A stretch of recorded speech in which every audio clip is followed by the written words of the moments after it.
aí a estrutura de princípios. Princípio da quantificação dos créditos orçamentários. Está previsto no artigo 167, inciso 7 da Constituição Federal. Proíbe-se a concessão ou utilização de créditos ilimitados. Então, eu não posso ter um crédito sem limite. Por exemplo, os cartões corporativos. Eu posso ter um cartão corporativo ilimitado? Não. O que eu vou ter no cartão corporativo? Eu vou ter no cartão corporativo uma exceção ao princípio da especificidade. Na verdade, não é nenhuma exceção ao princípio da especificidade. Eu vou ter no cartão corporativo uma mitigação do princípio da especificidade, porque eu vou transformar a especificidade, que era para ser prévia, numa especificidade posterior, exceto se for um gasto baseado no sigilo. Mas aí eu tenho que especificar, sigilo. Mas o crédito ali, ele é limitado. Eu tenho que dar um limite para o cartão corporativo. Então, o objetivo do princípio da quantificação dos créditos orçamentários é proibir a concessão e utilização de créditos ilimitados. O princípio da publicidade é um princípio de direito administrativo, já velho, conhecido nosso.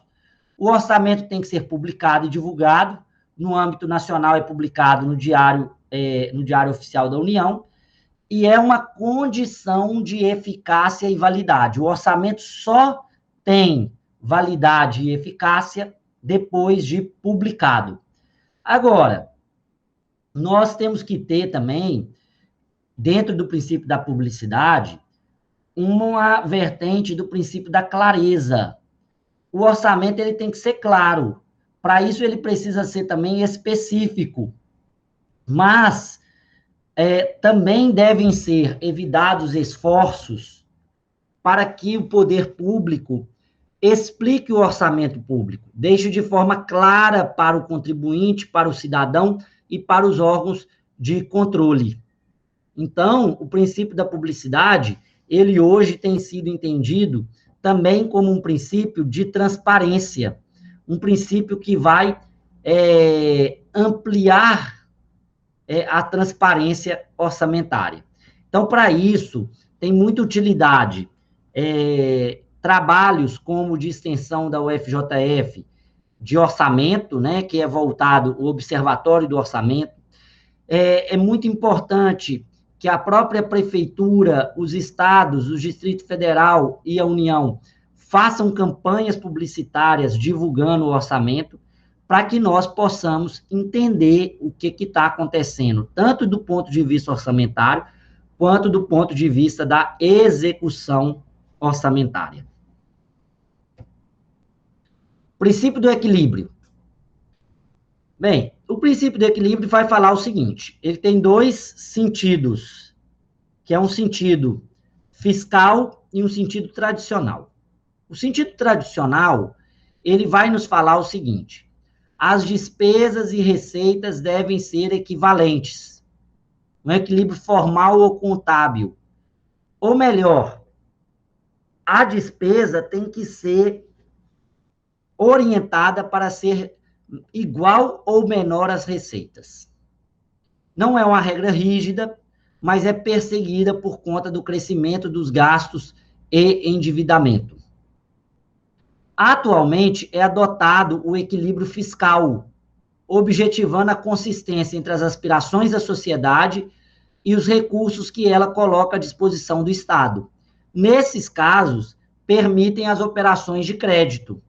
Então, eu vou olhar o equilíbrio não só pelo sentido tradicional, mas também por um sentido fiscal, ou seja, um sentido em que eu permito a concessão de crédito público, eu permito o uso do crédito público, eu permito operações de crédito, eu permito empréstimo, porque o meu objetivo é também atender a algumas aspirações da sociedade, como geração de emprego, realização de obras e outras políticas que são distributivas e como eu falei aqui, aquela função de equilíbrio do orçamento público. De equilíbrio não, desculpa, gente. Aquele princípio de equilibrar, estabilizar a sociedade. Então, hoje nós temos o princípio do equilíbrio nesse sentido de equilíbrio fiscal. O princípio da não afetação. Esse é um princípio, gente, que nós vamos ter que ter muito cuidado com ele, tá? Vamos olhar aqui, vamos entender esse princípio aqui. O princípio da não afetação, ele fala o seguinte, ele está previsto no artigo 167, inciso 4º da Constituição, e ele vai ser também traduzido como princípio da não vinculação. Significa que é vedada a vinculação dos impostos, olha só, dos impostos, não de tributos, porque nós vamos estudar no direito tributário que os tributos são impostos, taxas e contribuições. Quando nós estamos falando de tributo, então, nós estamos falando de várias espécies. O tributo é um conceito geral. Entre essas espécies, nós temos os impostos. Os impostos é vedada a vinculação dos impostos a órgão, fundo ou despesa.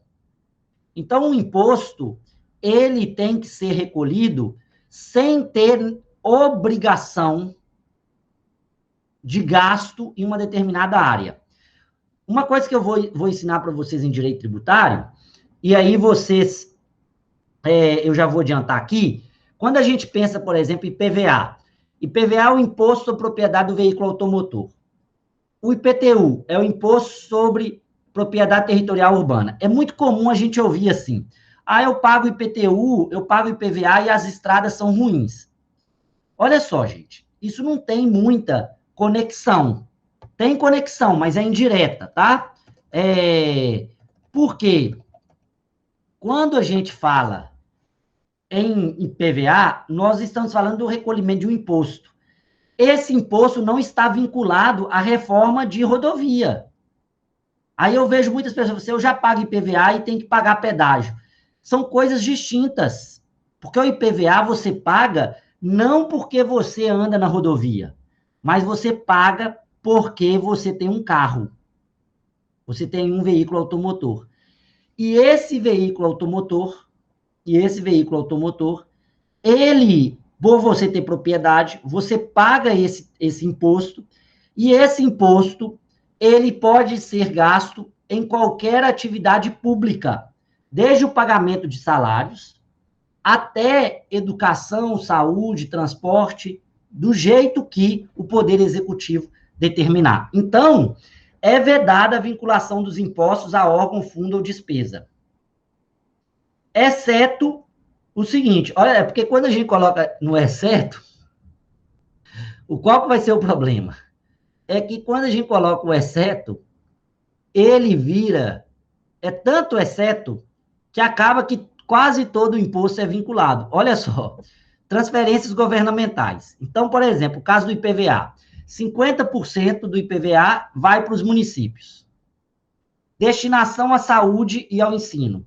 No âmbito municipal, por exemplo, 25% dos impostos tem que ir para o ensino e 15% tem que ir para a saúde. Geralmente, o governo, especialmente, por exemplo, em Governador Valadares, repassa mais. Tá? Ele repassa a mais. Eu destino 15% para a saúde e 25% para o ensino. Isso já significa o quê? 40%. A administração tributária, qual que é o princípio que está aí na administração tributária? É que, como eu preciso arrecadar para fazer frente às necessidades estatais, eu não posso deixar a administração tributária sem recurso. Então, eu posso vincular o imposto ao pagamento e à operacionalização da administração tributária. Eu posso vincular o imposto a garantir operações de antecipação de receita. Posso virar para assim, olha, eu vou usar 5 milhões aqui, mas quando cair os 5 milhões do IPTU, eu pago esse empréstimo. Eu posso fazer essa utilização. A prestação de garantia ou contra-garantia à União e para pagamento de débitos com essa. Então, por exemplo, é muito comum o município fazer o seguinte: olha, eu vou pegar aqui 30 milhões de reais emprestado e vou dar em garantia as receitas do IPTU e do ISS.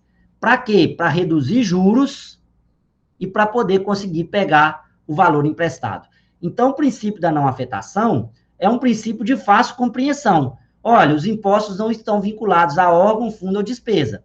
O problema do princípio da não afetação ou da não vinculação são as exceções a esse princípio. Todas as receitas orçamentárias devem ser recolhidas ao Caixa Único do Tesouro, sem qualquer vinculação em termos de destinação. Foi o que eu falei aqui. Os propósitos básicos desse princípio são oferecer flexibilidade na gestão do caixa do setor público, de modo a possibilitar que os seus recursos sejam carreados para os programas que deles mais necessitem, e evitar o desperdício de recurso, que costuma ocorrer quando as parcelas vinculadas atingem magnitude superior às efetivas necessidades. O que acontece, poderia acontecer se fosse vinculado? Por exemplo, 50% vai para a educação. Isso acontece, gente. Deixa eu contar um caso para vocês. Nós fomos visitar um prefeito de uma cidade que tem uma arrecadação muito alta. Ele tem uma arrecadação muito alta. Em razão de uma indústria que tem perto da localidade, lá perto, na cidade dele. Então, ele tem um valor de imposto muito alto que ele arrecada de ISS, que ele recebe de ICMS e que recebe de IPTU. Só que a cidade, ela tinha em torno de 4 a 5 mil pessoas. E dessas pessoas, ela tinha 1.000 jovens, crianças e jovens. O que ela fez? O que ele fez? Ele arrecadava muito, ele tinha que passar 25% para a educação. Aí ele estava contando para a gente o seguinte, assim, olha, tem dia que eu não sei com o que eu vou gastar na educação. Porque já tem um computador para cada aluno. Já tem iPad para cada aluno.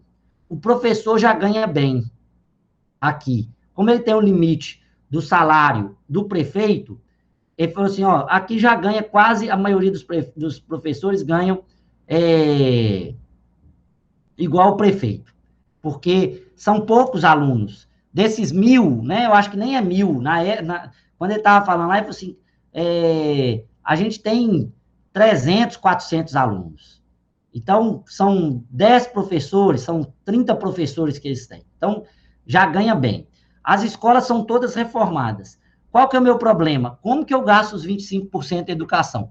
Eu passei a dar até ensino superior aqui para os alunos. Né? Como são poucos, aí eu criei os cursos aqui peguei os cursos umas faculdades, trouxe para cá, 1 ou 2 cursos e pago.